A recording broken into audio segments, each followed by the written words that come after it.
వారు సోమరిపోతులవుతారట. అంతేకాదు వ్యవసాయం దండగా అని రాసుకున్నారు. అది ఆయన మనసులోని మాట, ఆయనే రాసుకున్నారు.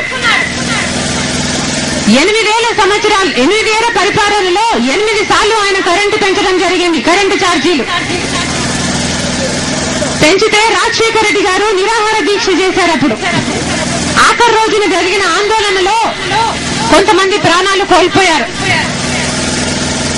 ప్రాణాలు కోల్పోయాక చంద్రబాబు నాయుడు గారు పరామర్శించడానికి వెళ్లారు. ఎవరు అనుకున్నారు? చనిపోయిన వాళ్ళని కాదు, వాళ్ళను చంపిన పోలీసులని. అంత గొప్ప మనసుంది చంద్రబాబు నాయుడు గారికి. ఛార్జీలను పెంచి ఆ బకాయిలను కట్టాలని ఒత్తిడి చేశాడు. మేము కట్టలేం మహాప్రభు అని రైతులు ఎంత మొత్తుకున్నా వినలేదు. వారి మీద కేసులు పెట్టారు, వారిని జైళ్లలో పెట్టించారు, వారి ఇళ్లలో సామాన్లను కూడా ఎత్తుకుపోయారు. అవమానం తట్టుకోలేక, బకాయిలు కట్టలేక ఎంతో మంది రైతులు, దాదాపు 4,000 మంది రైతులు ఆత్మహత్య చేసుకోవడం జరిగింది. అది మీలో ఎవరన్నా మర్చిపోగలరా అని అడుగుతున్నాం. వందల్లో కాదండి, వేలల్లో 4,000 రైతులు ఆత్మహత్యలు చేసుకున్నారు. ఇది ప్రపంచంలో ఎక్కడా జరగలేదు. ఒక్క బాబు గారి హయాంలో మన రాష్ట్రంలో మటుకే ఇది సాధ్యమైంది. ఈ పాపం బాబు గారికి కాదా అని అడుగుతున్నాం. ఈ రోజు నీచమైన కుమ్మక్కు రాజకీయాలు చేస్తున్న ఈ కాంగ్రెస్ పార్టీ, తెలుగుదేశం పార్టీలు కలిసి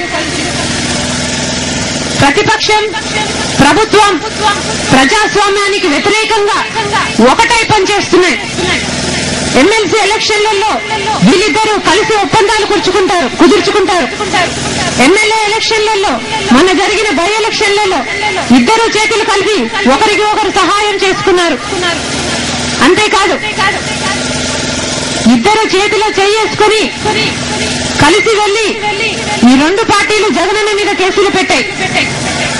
సిబిఐని వాడుకొని కాంగ్రెస్, తెలుగుదేశం కలిసి ఈ రోజు జగనన్నను బెయిల్ కూడా రాకుండా, ఏ ఆధారం లేనప్పటికీ విచారణల పేరుతో 4 గోడలకు బందీని చేసి ఆయనను మొన్నటికి మొన్న ఆయనకు బెయిల్ రాకుండా వీళ్ళిద్దరూ కుమ్మక్కై ఢిల్లీలో చిదంబరం గారితో మాట్లాడి ఈయన ఎంపీలను పంపి అది కూడా మేనేజ్ చేసుకున్నాడు.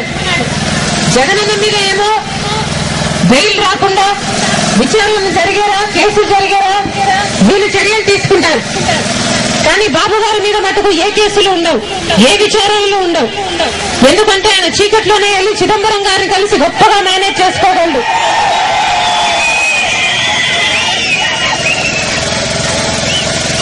కాంగ్రెస్ వారేమో జగనన్న బయట ఉంటే, జగనన్న మీ మధ్య ఉంటే ఈ కాంగ్రెస్ తెలుగుదేశంకి ఒక పెద్ద భయం ఉంది. మీ మనసుల్లోనే జగనన్న ఉంటే వారిద్దరికీ మనుగడ ఉండదని. వారి ఉద్దేశంలో ఒకటే, జగనన్నను మటుకు మీ నుంచి దూరం చేసి వారు మటుకు ఒకరు పాదయాత్ర అని డ్రామాలు, ఇంకొకరు ఇందిరమ్మ బాట అని ఇంకొక డ్రామా చేస్తున్నారు. వాటి మటుకు బయట తిరగాలట, జగనన్న మటుకు తిరగకూడదట. ఆజాద్ గారని కాంగ్రెస్ నాయకుడు అంటాడు, జగనన్న గనక వాళ్ళ పార్టీలోనే ఉంటే ఆయనకి మీ కష్టాలు వచ్చేవి కాదట. స్వయంగా ఆయనే ఒప్పుకుంటున్నారు, జగనన్న కేవలం వాళ్ళ మాట కాదని ఓదార్పు యాత్ర చేశాడని. కక్ష కట్టి వాళ్ళు ఈ రోజు జగనన్న జైలు పాలు చేశారు. కానీ ఈ కుమ్మక్కు రాజకీయాలు, ఈ నీచమైన కుమ్మక్కు రాజకీయాలు ఎంతో కాలం సాగవు. అన్యాయం అన్నది ఎంతో కాలం సాగలేదు. ఎందుకంటే దేవుడు అనేవాడున్నాడు. దేవుడు ఉన్నాడు అన్నది ఎంత నిజమో, మంచి వాళ్ళ పక్షాన దేవుడు నిలబడతాడు అన్నది కూడా అంతే నిజం. త్వరలోనే దేవుడు జగనన్నను బయటికి తీసుకొస్తాడు. తీసుకొచ్చినప్పుడు జగనన్న నాయకత్వంలో వైఎస్ఆర్ కాంగ్రెస్ పార్టీ రాజన్న రాజ్యం స్థాపించే దిశగా మమ్మల్ని అందరినీ నడిపిస్తుంది. ఒకరోజు రాజన్న రాజ్యం మళ్లీ వస్తుంది. జగనన్న ముఖ్యమంత్రి అవుతాడు. అప్పుడు రాజన్న ప్రతి ఆశయం నెరవేరుతుంది. రాజశేఖర రెడ్డి గారు 1 కోటి ఎకరాలు నీరు ఇవ్వాలనుకున్నారు, అది నెరవేరుతుంది. అసలు మన ఆంధ్రప్రదేశ్ లో గుడిసె అనేదే ఉండకూడదు అనుకున్నారు, అది నెరవేరుతుంది. జగనన్న ముఖ్యమంత్రి అయితే మన ముసలి వాళ్లకు 700 పెన్షన్ వస్తుంది, వృద్ధులకు వితంతువులకు 700 పెన్షన్ వస్తుంది, వికలాంగులకు 1000 రూపాయలు పెన్షన్ వస్తుంది. అంతేకాదు అమ్మఒడి అని ఒక పథకాన్ని జగనన్న రూపొందించారు.